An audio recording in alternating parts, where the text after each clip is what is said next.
mission will mean to the future of space travel for America and the world. Fox 8 News at 6 begins right now. Northeast Ohio's #1 choice for news. Cleveland's own Fox 8 News starts now. The NFL draft is packing up and leaving town, and the sunny skies may be going with it. Change is on the horizon, but not before we see a picture-perfect day along the North Coast. Good evening and welcome to Fox 8 News at 6. I'm Jennifer Jordan. I'm Matt Wright. It felt a lot like summer today with soaring temperatures and that wall-to-wall sunshine, but it won't last. Rain and cooler temperatures are heading our way. Fox 8's Beth McLeod joining us now live from the Weather Center with a first look at the forecast. Beth. Hey, don't sound all doom and gloom yet because we have a beautiful evening on tap. Maybe a little breezy to eat outside. Just hold on to that napkin. Try to keep that grill lit because it's going to be really stunning tonight. But as we go through the overnight hours, things are going to begin to change. So take a look. Tomorrow, we won't be into the 80s like we were today. We'll only make it into the 70s. That kind of whiplash kind of weather day. We get the rain in the morning, and then by the afternoon, a little more scattered rain. But what we could be dealing with by say the evening drive will be some thunderstorms, and those thunderstorms will even take us through the night Monday night. There's your chance of rain throughout the day tomorrow. When those percentages are up that high and that screen is so green, I'm telling you what, from the morning you get up and get going into work, you can see some rain showers. Things will fizzle a little bit as we go through the afternoon. You can see right now the rain showers are just starting to come in through Cincinnati. This is the next system. It will lift and head our way overnight tonight. By the time it gets here, it will just be in the morning time as rain. So at least you're not totally battling thunderstorms in the morning time. Look at our current temperatures right now. If you are heading outside to go grab a bite to eat, we're still almost near 80 degrees along the lakeshore, 77 Akron, Canton. As we go through the evening, it's going to be absolutely gorgeous. We'll hang on to the 70s till about the 11 o'clock hour. But you can see, because of the cloud cover that's going to be increasing, temperatures aren't going to drop that much tonight. It's going to be a little bit more on the mild side overnight lows. But as you wake up or get going, even if you're like an early riser, like 4:30 a.m., you could bump into some of those rain showers. So tough dodging the wet weather that is coming our way for the next couple of days. Matter of fact, we're a little unsettled as we head through the entire week, and unfortunately, there are no more 80-degree days for most of us coming up in the next 8 days. But there's a couple of sunnier days coming up. So I'll explain the full 8 days coming up, you guys. And Beth, the good news is we are at the second day, month of May. We know it's next, June, July. So even though we have these cooler temperatures on the way, we know it's just around the corner as well. And what we were talking about earlier in the newsroom, at least it's not like that cold rain of 35. Right. When we have the rain, at least right now, we're holding on to the 60s. So that's a little better. Okay, we'll see you again soon, Beth. Thank you. Well, the beautiful weather caps off a busy weekend here in Cleveland after the city hosted tens of thousands for the NFL draft. And while signs of the festivities are quickly disappearing, the energy left behind in the city is still very strong. Fox 8's Alex Stokes is live downtown with how the city is using that going forward. Hey, Alex. Yeah, Jennifer, Matt, it is a gorgeous day outside, and yes, the scores of people that the draft brought with it have subsided, but a lot of people are out enjoying the city, walking around and enjoying its businesses. One restaurant told us days like this are their time to shine. The Downtown Cleveland Alliance says while they imagined very different circumstances, the draft came at a perfect time for the city as vaccinations continue and things start to get back to normal. They say the economic impact numbers are still rolling in, but from the looks of things, it was a needed boost to the city's businesses.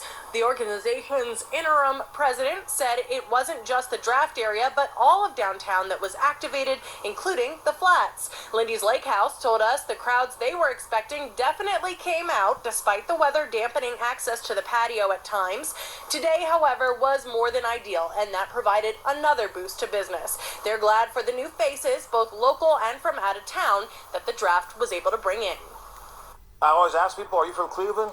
No, I live in Florida, but if I come back, I know where I'm coming. So definitely a lasting impact because a lot of people that came to Cleveland for the draft festivities that live in the surrounding areas, they probably discovered us for the first time. And I think that what we showed over the last few days with the draft is we illustrated to folks in the region that downtown Cleveland is business and vibrant and ready for folks to come back in. And we showed the world once again that Cleveland can pull off a world-class event on this scale, even under very challenging circumstances.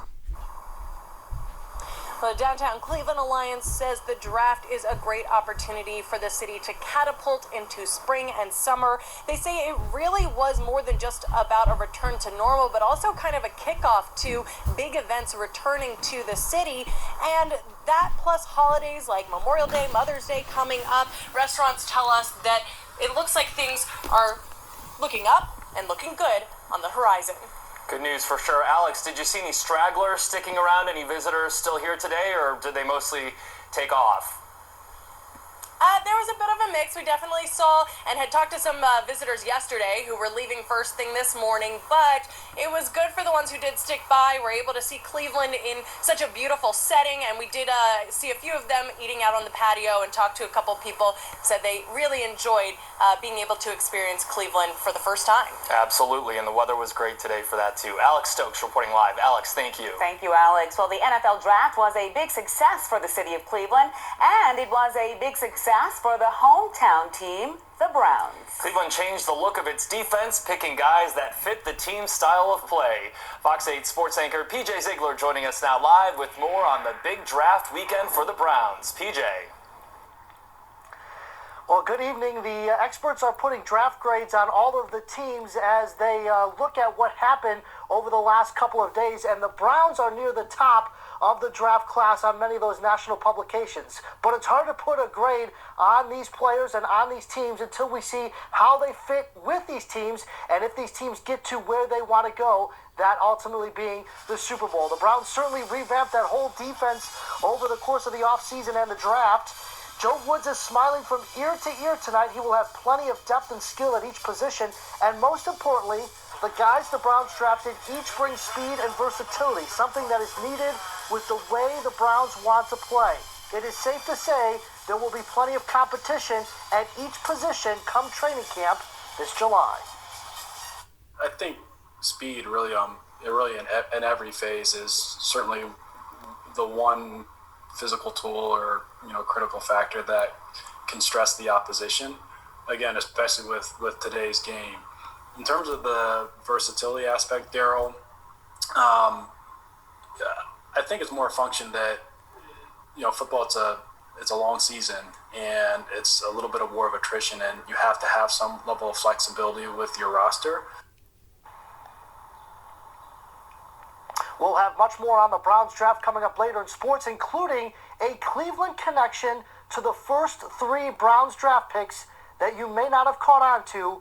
We'll share that with you coming up in just a few minutes. PJ, don't get too comfortable out there on your patio. I had to come out here and enjoy the beautiful day while we got it, right? I mean, we've been cooped up inside for all these last couple of months, so it's good to be outside. We know tomorrow we probably won't be, so I'll take advantage of it tonight. Yeah, well, we can't wait until you're back in the studio with your TV family because we miss you, PJ. Hopefully soon. Thank you. Miss you guys too. Hope to be back with you guys soon. Okay, thank you, Peach. We'll see you later. Well, a big event like the NFL draft may be just the beginning for entertainment venues to get back on their feet.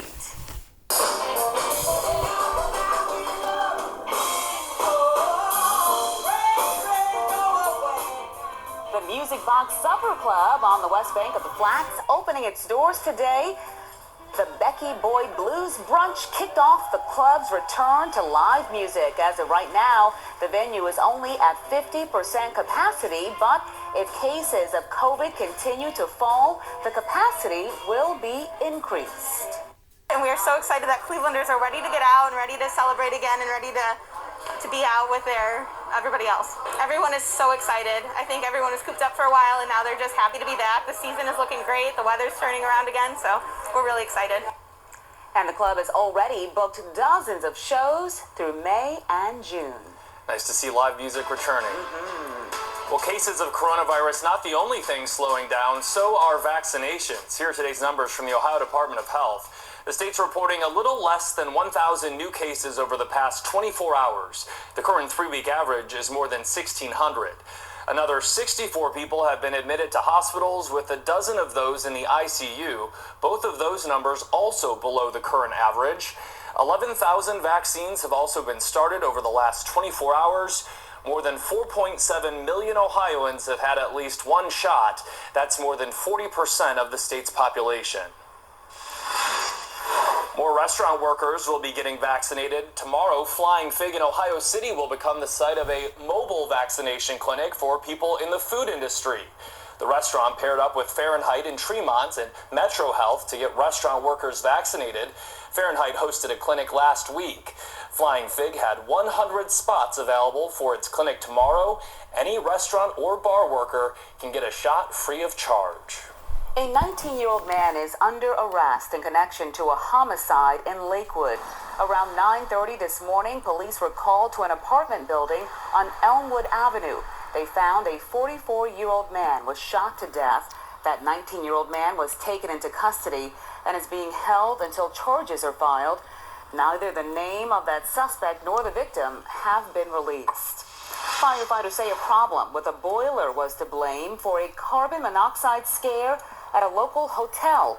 Firefighters were called to the Sheridan Suites in Cuyahoga Falls around 10 o'clock this morning after 10 guests complained of feeling sick. 4 people had to be taken to the hospital to get checked out. Fire crews detected high levels of carbon monoxide on the upper levels of that hotel, then had to get everyone out of the building. The hotel ended up having some significant carbon monoxide, especially on one of the upper levels. We were able to evacuate the hotel, got a manifest and checked to make sure all the occupied rooms were evacuated. Repairs were made to that boiler and guests were allowed to return to their rooms this afternoon. No word yet on the condition of the 4 people taken to the hospital. The Indians may be out of town this weekend, but hundreds of people still came to Progressive Field today. They were taking part in the American Lung Association's Cleveland Fight for Air climb. About 350 people, including firefighters, first responders, individuals, and corporate teams, walked up and down those stadium stairs. The goal here is to raise awareness and money to fight lung disease and also to end COVID-19. But for the firefighters, there's also a little added incentive.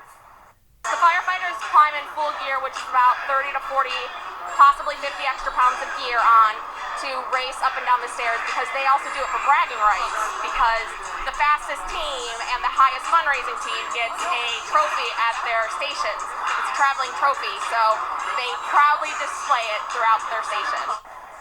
This is the 11th year for the event, but the first time it was held outdoors at Progressive Field. It's usually held at Key Tower, but organizers wanted to be outside to practice social distancing. That had to be very hot today for them. Yeah, with all that equipment. Wow. But they did it. Good for them. Raising money for a great cause. Absolutely.